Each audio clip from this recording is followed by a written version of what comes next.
Well, 2.5 years ago, it was the most unlikely and most unexpected alliance. Uddhav Thackeray of the Shiv Sena broke up with the BJP and formed a government with the Congress and the NCP. Many predicted that it would die soon, but it did last this long.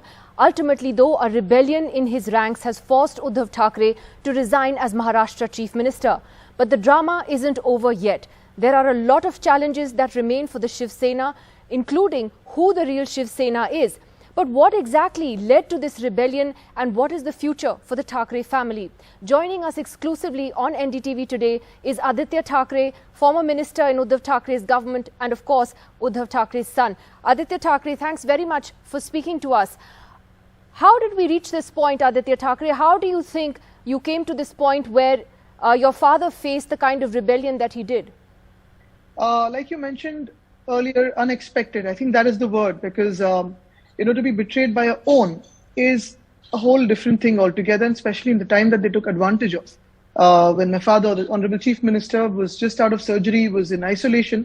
That was the sad time that, these traitors have taken advantage of, and good luck to them for whatever morals they have. So you're saying that this came as a complete shock to you when this news started breaking 10, 12 days ago? We had a certain idea. We had a certain idea of a couple of people's ambitions and what they wanted to be. And they were also offered those posts whenever, exactly a month before this whole drama started. Having said that, I think whatever's happened has happened, and everyone knows what has happened. And the Chief Minister has been, very graceful, very large-hearted. And you've seen the things unfold in the last 24 hours.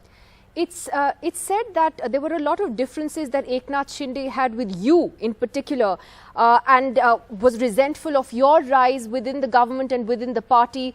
How would you respond to those allegations?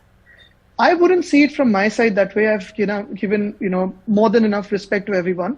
But it's sad if someone's sad about someone rising, a colleague rising, or a junior colleague who you've worked with, or someone who you've treated as family. For us, all of these people are family, and for the last 15, 20 years, we've worked together, been in opposition together, come into government together, faced the hard times together.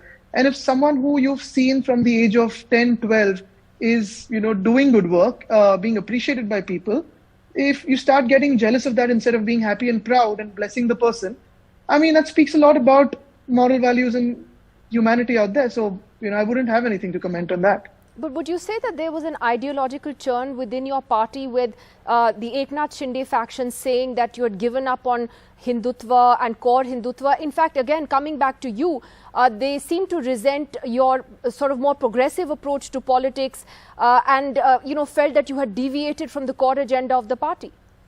If you see, to be honest, in the last 2.5 years of work, never have I ever spoken or criticized, anyone in the last 2.5 years. There's not an iota of politics that we've actually played. I think the real disadvantage we had is we may not be seen as the hardcore politicians, and probably good people do not have a place in politics in our country today.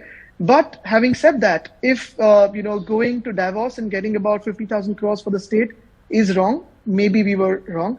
If going to COP26 and speaking about the climate agenda and trying to push the climate agenda, sustainable development, trying to bring younger people, women, people who have more perspectives than just one into the mainstream. If that is a problem, maybe that is a bigger problem. But I guess that's not something we're, here to accept. We're here to listen to more perspectives, have a Maharashtra that was peaceful in the last 2.5 years, not have communal tensions flare up. And yet we were the party that went to Ayodhya after the swearing in was done. The Chief Minister has been there twice after being sworn in. I've gone there. I think the perspective of what they perceive Hindutva to be is way different from what, Hinduism or Bala Saheb Thackeray thought it to be, or the party president thinks it to be, or the larger people in Maharashtra.